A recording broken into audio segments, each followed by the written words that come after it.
This video is sponsored by Squarespace. More about them later. I've done a lot of Nuzlocks, and I've lost a lot of Pokemon, but throughout the years, some deaths have stuck with me more than others. Not necessarily for emotional reasons, though I've certainly had my fair share of those, but because the way I lost a teammate was so monumentally stupid that they still keep me up at night. So in this video, we'll be breaking down my 10 worst Nuzlocke deaths. And hopefully, as you watch this curated ode to my failures, you'll learn how to avoid similar mistakes in your Nuzlocks. Let's get started with number 10 from one of my very first videos, Pokemon Emerald using only normal types. In the grand scheme of things, this became a pretty easy challenge after brute forcing my way through Roxanne's rock types. Starting at the second gym battle, Tom the Tailo became a clear MVP with his ability to fire off guts boosted attacks into anything and everything that stood in his way.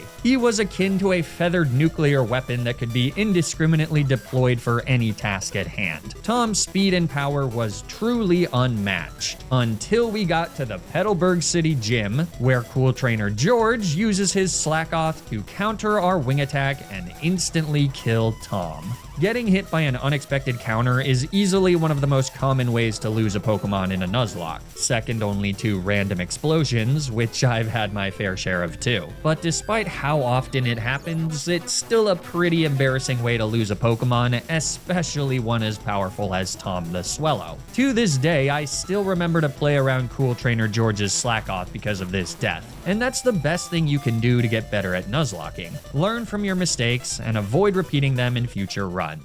Death number 9 is from one of my personal favorite videos, my very first Nuzlocke of Pokemon Ultra Sun. It's not often that you get to play a game for the first time as a Nuzlocke, and it makes for a particularly unique challenge. Game knowledge is single-handedly the most important thing when Nuzlocking, and nothing epitomizes that more than voluntarily fighting an Alolan route leader for the very first time. For those of you who haven't played Ultra Sun or Ultra Moon, most of the routes in these games have a trainer that won't battle you until you've defeated all the other trainers on a given route. These trainers, called route trainers, have significantly stronger teams than the other trainers in the game, and as a result will usually reward you with a TM if you manage to beat them. And I do mean if, because they are extremely difficult. For example, the route leader on Route 3, Ace Trainer Makana, has a Tinted Lens Butterfree with max special attack EVs. That is an insane Pokemon to fight when your Pokemon are only at level like 15.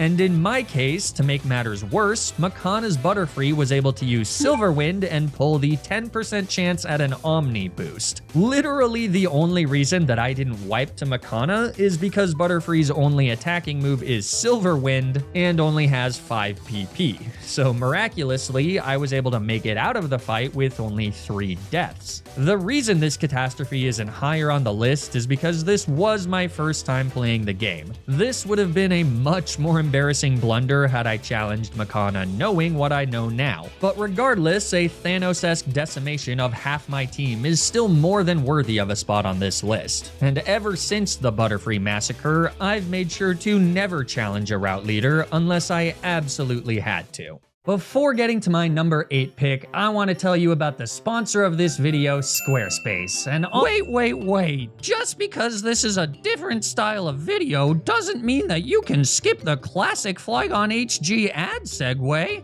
Where's the metatextual banter that viewers have come to associate with your videos, Flygon?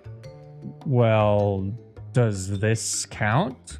I mean, yeah, I guess it does. Great! Squarespace is an online platform that helps you build and manage your own website, whether that's an online store for your business or a personal blog for your thoughts. Using their guided design system, Squarespace Blueprint, it's easier than ever before to start creating. Squarespace Blueprint lets you choose from curated layouts and styling options to build a distinguished and professional online presence from the ground up. It makes the perfect website tailored to whatever your brand or business may be, and it optimizes the site for every device. Plus, with integrated SEO tools, your passion project is sure to show up more often to more people. I use Squarespace to create the website that pundits are calling a shoe-in to win the Corn Belt states, poppyhg.com, the only destination to find curated pictures of my corgi puppy Poppy. But if you're more of a move-in picture kind of fan, I also use Squarespace's video collection feature to create an entire video library for your viewing pleasure. With Squarespace's additional features like analytic information about the traffic of your website and online stores to help monetize your passion, you're sure to get the most out of your subscription. So if you're looking to start a website for your business or hobby or corgi, then you should check out squarespace.com for a free trial. And when you're ready to launch your website, you can use my custom link to save 10% off your first purchase of a website or domain.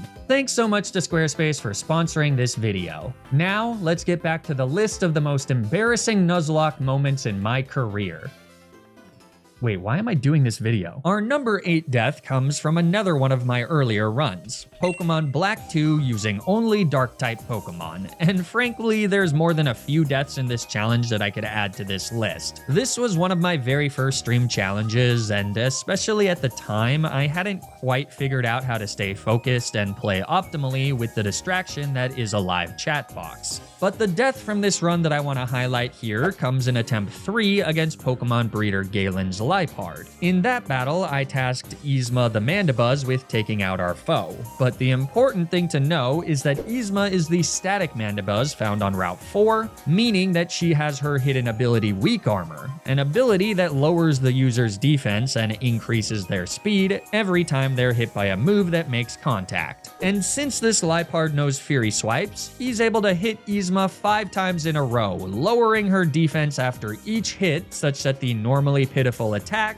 manages to drop my bulky bird all the way into the red. It's honestly a bit of a miracle that didn't just outright kill Yzma, but the pursuit, as I try to switch out on the following turn, absolutely does. Now, in my defense, the interaction between weak armor and multi-hit moves is fairly niche, which is why this death isn't higher on the list, but in my prosecution, this is a completely optional fight, and it's still pretty embarrassing to lose such a good Pokemon to something as terrible as a Liepard. And speaking of death at the hands of terrible Pokemon that start with the letter L, the number 7 entry is another classic. In my very first playthrough of Pokemon Renegade Platinum, I lost Chicken the Gyarados to a Ladian. How? Well, by missing 2 bounces in a row and then getting nailed by a critical hit. That's how. This death is on this list mostly out of optics. Losing a Gyarados to a Ladian, even with the buffs it gets in Renegade Platinum, is honestly top tier embarrassing. I do this for a living. I absolutely should have recognized that we were dead to a critical hit Aerial Ace there because our Intimidate lowered Ladian's attack by 1 stage at the start of the battle. But the odds of missing 2 bounces and getting crit, that's like really low. Still, not many Nuzlockers can say they lost one of the best Pokemon in the game to a Ladian, and I will forever wear that badge of shame. And that wasn't even the last time that I would lose my Gyarados in a Drayano ROM hack. It also happened in my winning attempt of Renegade Platinum, and in my winning attempt of Storm Silver. But it's the latter that gets spot number 6 on this list. Imagine, if you will, a nearly perfect run.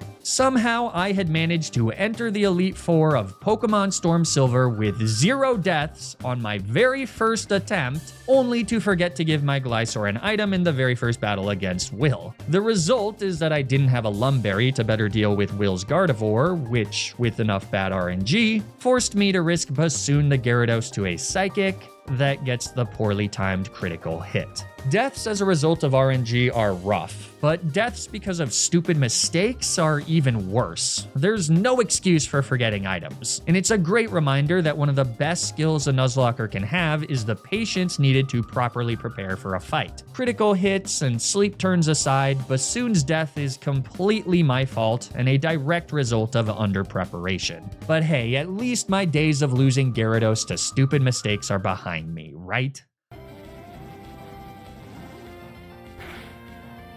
Oh my god, no, I forgot that Psywave can do that much. Oh my god, I totally forgot that it was... Oh my god. Let's group all the ROM hack deaths together with my number 5 pick from my Pokemon Inclement Emerald Hardcore Nuzlocke. Like the death against the Fury Swiping Liepard, this loss was the result of another niche ability, namely Gale Wings. See, Inclement Emerald features Pokemon all the way through Generation 8, and during the fight against Wally in Mauville City, he uses a Fletchinder that has the hidden ability Gale Wings, which gives priority to all of Fletchinder's flying type moves, making my decision to baton pass out with Olsen the Ninjask extremely stupid, especially because I could have easily just made a hard switch and successfully continued my deathless run.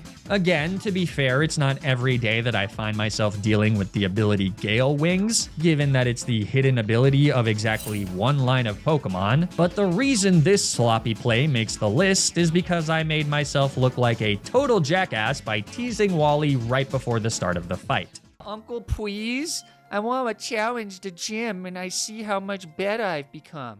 Another lesson for you aspiring Nuzlockers out there, you need to show all of your opponents respect. You never know when you'll come across a wolf in sheep's clothing. This was definitely not my best moment. Also, I didn't realize how many of these entries so far have featured the deaths of flying-type Pokemon. Not sure if there's a takeaway there, but at the very least, it's kinda interesting, yeah? Anyways, we've still yet to hit rock bottom. Entry number 4 goes to another one of my earlier videos, Pokemon X using only green Pokemon. And here we have yet another classic way of losing a Pokemon in a Nuzlocke. Who amongst us hasn't gotten giddy with glee at the prospects of using a powerful pseudo-legendary dragon type like Axew or Gibble, only to find themselves on the wrong end of a nasty dragon rage? O'Connell the Ivysaur never saw it coming, and losing a Pokemon while trying to catch another one is always pretty awful.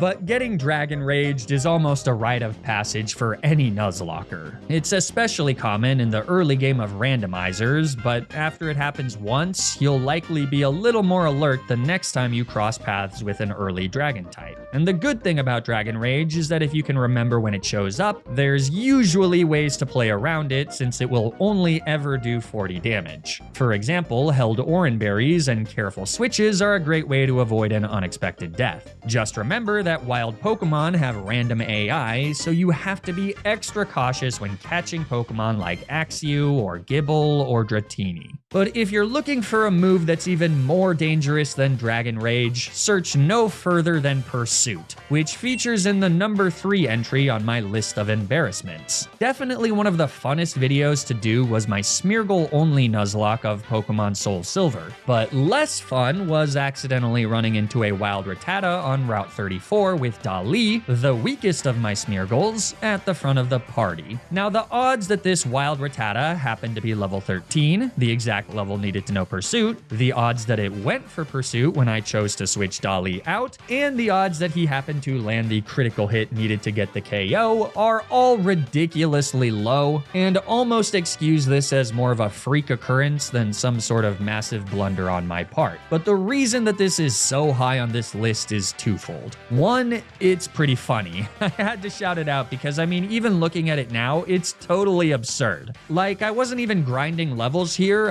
I just took 2 steps in the grass to avoid a trainer, and it was the very first Pokemon I found. Just absolute crap luck. But anyways, the second reason is because 99% of the time, you can very easily avoid being pursuit trapped with proper planning, especially against wild Pokemon. Trainer Pokemon with pursuit can be a little trickier, but the existence of repels means that you should pretty much never lose a teammate to getting pursuited by a wild Pokemon. Like so many Nuzlocking deaths, Dali's death was the result of careless, reckless play. I could fill this entire list with mistakes that were caused by using speed up on my very real game consoles, and this was absolutely one of those times. Just remember, kids, do as I say, not as I do.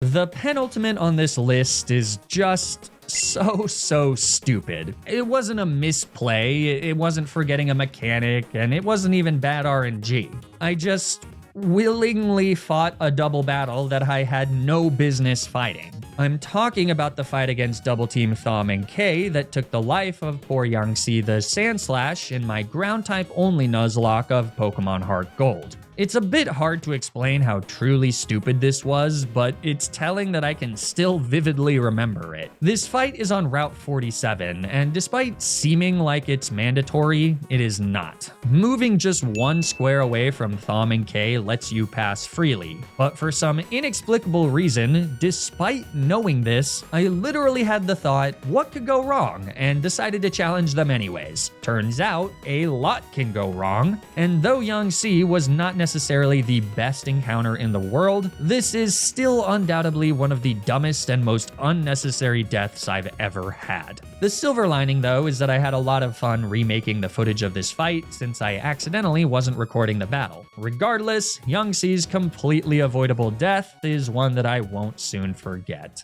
With that though, we've made it to the #1 slot on the list. The worst death I have ever had in a Nuzlocke. Care to take a guess on what it'll be? When creating the shortlist for this video, there were a lot of possible contenders that I had to cut. I've had countless other deaths as a result of forgetting game mechanics, using speed up at the wrong time, and even forgetting to play around a critical hit. I've had deaths that have been far more tragic and far more brutal, but in over 100 videos, no single death has made me doubt my own intelligence as much as the death of Silvio the Espeon in my Psychic type only playthrough of Pokemon Ultra Moon. In the very first fight against Gladion on Route 5, he leads with a Zorua that is disguised as a Zubat, a fact that is extremely easy to look up on your Pokemon database of choice. But even if you don't look up Gladion's team in advance, it's usually pretty easy to immediately suss out Zorua after a single turn based on their move choice. For example, Gladion's Zubat uses Feint Attack on Silvio as I switch him in. Now technically, Zubat can learn Feint Attack as an egg move, but that should have been an immediate indication that this is not a Zubat, and I should therefore not try to take it out with confusion. But I do, so Silvio dies to the disguised Zorua, and I have a clip to add to my sizzle reel when I apply for World's Dumbest PhD. Not that I deserve a defense for something this stupid, but I do gotta admit that I was multitasking during this fight. Pokemon Ultra Moon is an extremely long game, so I probably wasn't as focused on this fight as I should have been. Even so, no matter how you shake it, I still got tricked by a Zorua on 2 subsequent turns, which is why this blunder easily tops the list of my worst Nuzlocke deaths. In fact, it was actually the source of inspiration for this entire video, and I had a ton of fun reminiscing about my old challenges, even if it was for the purpose of pointing out my biggest mistakes. But I'm sure I also missed plenty of other mistakes, so let me know what you think my worst Nuzlocke death was in the comments down below. Or no, actually, you know what? Why don't you tell me your worst Nuzlocke death instead? Consider this a safe space for dummies everywhere. As always, thank you all so much for watching, and if you enjoyed this type of content and want to see more, be sure to leave a like on the video and subscribe to the channel. Or don't, I don't know, I'm just the moron that got tricked by a Zorua. Twice. Stay tuned for more Nuzlocke content, and until then, remember to always, always, always play around the critical hit.